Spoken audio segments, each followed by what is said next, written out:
Joining us now here in Los Angeles, Miko Brando, who was with us almost every night after this untimely passing, longtime Michael Jackson friend attending the funeral, and Dave, yes, that's his name, Dave. He was David Rothenberg. He was set on fire in 1983, suffered, as you can see, terrible scars. Michael Jackson befriended him and paid for a lot of his surgeries. Dave is also attending the burial. Why Dave? Well, to liberate myself from the confines of my father's criminality. He caused the fire? Yeah. He is a criminal, and he caused all this.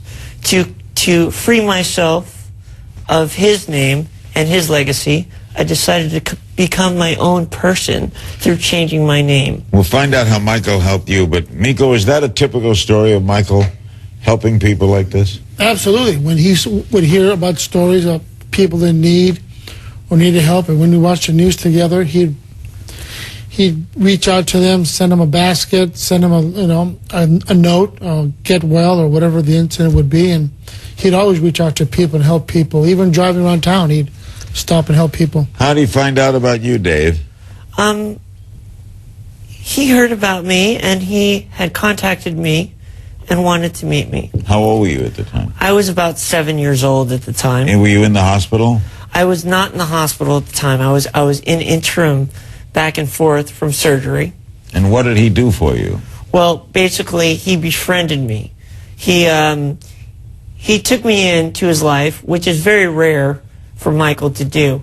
But he opened up his arms to me and accepted me as a very good friend of his. And throughout the years, he never let me go. I believe that's the hearse carrying the body into Forest Lawn. He will be interred. It looks like a beautiful place to have for him, Miko. It was very nice. It was a very nice compound. Yeah, we're going to be showing you a close-up of that. That is Forest Lawn. Were you surprised, Dave, to hear from him when you were 7? Oh, it's a very interesting story, Larry. It was kind of, the visit to his Encino house was very impromptu, and it was kept a secret by my mother. And I had always been kind of a admirer of his, not a fan per se, but I always loved his music.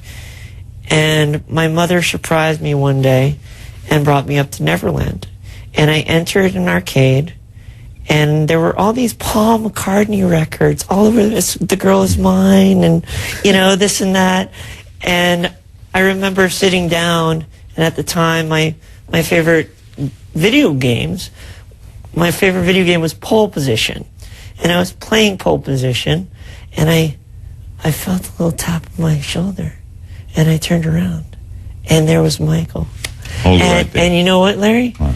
At that moment, we embraced, and that embrace never ended throughout our whole entire friendship. Dave, what don't we know about him we should know? Well, I believe what people fail to realize is that Michael was a human being.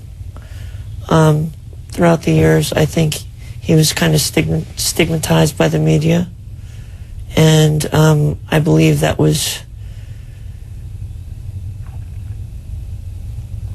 wasn't really helpful to him or to anybody around him.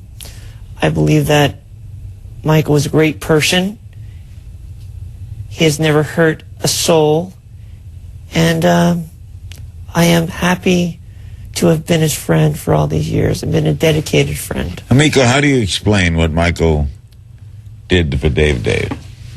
That's just the kind of human being he was. He's very loving, caring. He loved Dave from the day he met him. They became friends. Michael helped him through the years, and that's the kind of person Michael was. I mean, he loved a lot of people. He'll be missed and loved by a lot of people. Did he pay for a lot of your medicals?